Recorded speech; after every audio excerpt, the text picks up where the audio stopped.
તો રાજકોટમાં ગોંડલ માર્કેટિંગ યાર્ડમાં લાલ ડુંગળીની સિઝનની સૌથી વધુ આવક. યાર્ડમાં ડુંગળીની 1.5 લાખ કટ્ટાની આવક નોંધાઈ. યાર્ડની બહાર બંને બાજુએ વાહનોની 3 થી 4 કિલોમીટર લાંબી કતારો જોવા મળી. ડુંગળીની નિકાસ મંદી અને આવક વધુ થતા ભાવમાં કડાકો બોલાયો.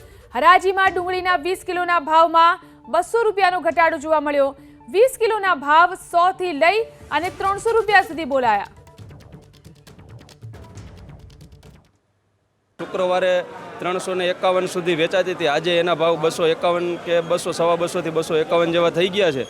તો ખેડૂતોને પારાવાર નુકસાનીનો સામનો કરવો પડી રહ્યો છે.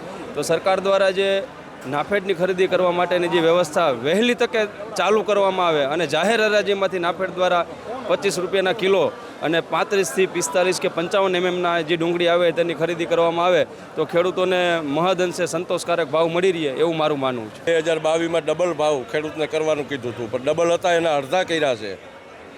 તો મોદી સાહેબને એમ કે હું આ ડુંગળીના ભાવ ગરીબ પ્રજા માટે નીચા કરું તો પ્રજા મને મત દે. પણ હવે પ્રજા તો મત દેતી દે, પણ ખેડૂત દવા પીએ ને તો ખેડૂતની આઈ લાગી તો તમે ક્યાં જાઓ ને એ ખબર નહીં પડે. અને નિકાલ ચાલુ કરો અને કંઈક છૂટછાટ કરો. ખેડૂતનો ઉદ્ધાર નથી, કારણ કે માલ મીડિયમ આવે છે. ખેડૂતના મત જોતા હોય તો આ રીતે જ કરવું પડે. એક્સપોર્ટ સિવાય કોઈ વિકલ્પ નથી. એક્સપોર્ટ ખુલે એટલે ખેડૂત રાજી, વેપારી રાજી અને બધા રાજી. આજે ભાવ મળી જાય નીચેમાં 150 રૂપિયા, ઉપરમાં 300 રૂપિયા.